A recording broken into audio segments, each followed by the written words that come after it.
The medium is the message in our Wide World program today because we're taking a look at communication. In our 3 stories, you'll see how the message is made more important by the way people receive that message. Our first story comes from the quiet island of Cebu in the Philippines. Here, on the west coast, the living is plain and simple. The fishing is good. So is the climate. And although the people are poor in material terms, they all have enough to eat.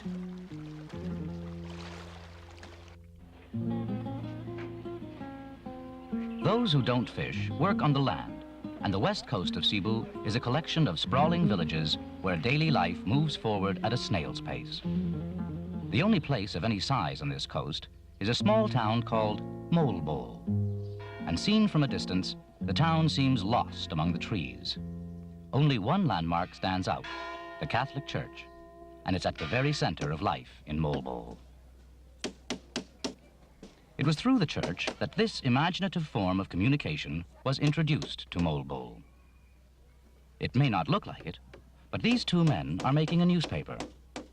Certainly not the kind we all know, because this is the Molbol Times, the only newspaper in the world where the front page is nailed to a tree. This blackboard newspaper is joining 24 others scattered around town, and together they make up a unique experiment that was introduced by the parish priest when he came to Molbol about 10 years ago. This is a newspaper where the readers themselves contribute many of the items. It's their paper, and it covers events in their community with a speed and relevance no ordinary daily could hope to match. And while printed newspapers are expensive and difficult to distribute in areas like this, the Molbol Times is absolutely free. Father Francisco Silvas not only created this unique journal, but he's still the driving force behind it. No editor was ever closer to his readers because every day after service, his parishioners gather around to give him the local news and views which form the basis of the Molbol Times. News from further afield comes with the printed newspaper, delivered daily by messenger from Cebu City, 90 kilometers away. Father Silva's secretary takes the paper and scans it for possible stories. The actual selection is usually made by the editor himself, although there's a 13-man editorial board which meets regularly to discuss the paper's contents. A typical news break. A woman from a distant village, Mrs. Reloza Tejedor, reports the loss of a pig. Father Silva listens sympathetically and arranges for the loss to be published within hours. Another source of news is the radio. This is the midday news from the Cebu City radio station, broadcasting in the local dialect. The main item's about a plane crash in Manila, but the story Father Silva's interested in concerns the latest Red Cross campaign. The children of Molbol's high school are heavily involved in producing the Times. As Father Silva is also principal of the local high school, he arranges for special groups of children to take down the news for the next day's paper. The groups are what Father Silva calls his blue dozen, from the color of their berets. This is the main board in town, where the writing is also done by the blue dozen. It's a special honor that's coveted by every boy in town. The main board carries more items than the local ones and goes into more detail about island events. This one tells the story of Mrs. Tejedor's pig and reports that because of someone's honesty, the animal has already been returned completely unharmed. One corner has been given over to a budding local cartoonist, and he invariably gets a laugh from his onlookers.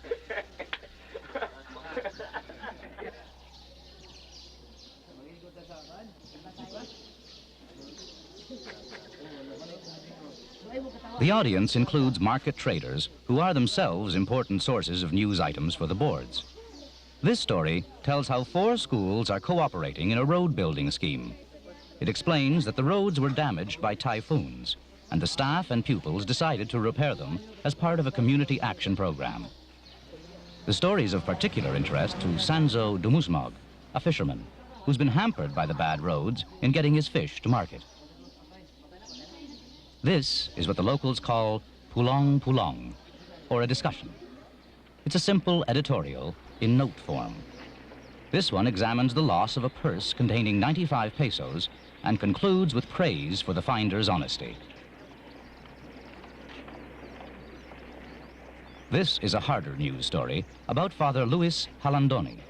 He's a priest from a neighboring island who's been charged with armed rebellion and held for trial in Manila. Although Father Silva always reports on government affairs, he takes great care to steer clear of propaganda.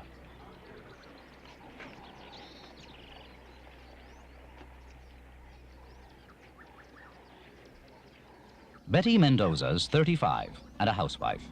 She's a daily visitor to the main board to check out food market prices and special buys. Yole Alvarez, a pedicab driver, is more interested in the road repairs since it means less damage to his cab. He's also seen an item about the rising price of fuel, which will soon reach the island of Cebu. Out of town, Nolan Goneg, a 14-year-old schoolboy, goes to collect news of the same stories from his local board. Messengers take the news from Father Silva to teachers who live in town but work in the outlying villages. They, in turn, carry the news on to their respective schools, where the Blue Dozen put it on the local news board. Having copied down the details, Nolan takes them home to his parents. If a parent can't read, the child reads for them.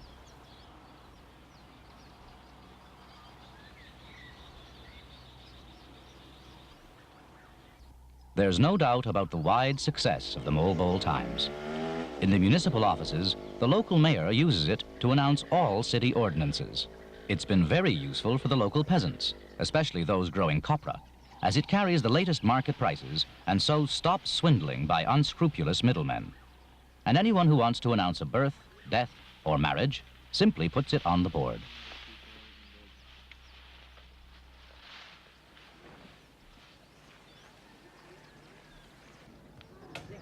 This old lady is in the news today, and she's being ribbed by her neighbors, who've just found out from the local board that she's become a great-grandmother. She's not only proud at the family event, but delighted to see her name in print, or rather, chalk, in the Mole Bowl Times.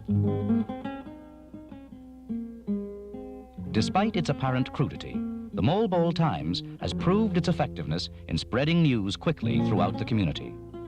For example, the villagers tell the story of how 3 gangsters came from Cebu City to start a protection racket in Mole Bowl. Their names were put on the boards, and the people were told to follow them wherever they went. The villagers didn't do anything or say anything. They simply stared. After 2 days, the gangsters could stand it no longer and went back to the city. Father Silva started the Mole Bowl Times as a way of curing ignorance on Cebu. But it wasn't the first idea to be tried. There was radio, for example. But according to Father Silva, radio programs are rarely concerned with the development of the people. Then came communal television. But that didn't work either, because the people couldn't be brought together in one place at a specific time. Television is also a series of fleeting images, lacking the permanence of the written word. The success of the Mole Bowl Times springs from the community's strong sense of cooperation. As a people so dependent on the land and the sea, working and living in harmony is taken for granted. But the Blackboard newspaper didn't create that spirit of cooperation. It simply provided a new and dynamic means of expression for the people of Mole Bowl.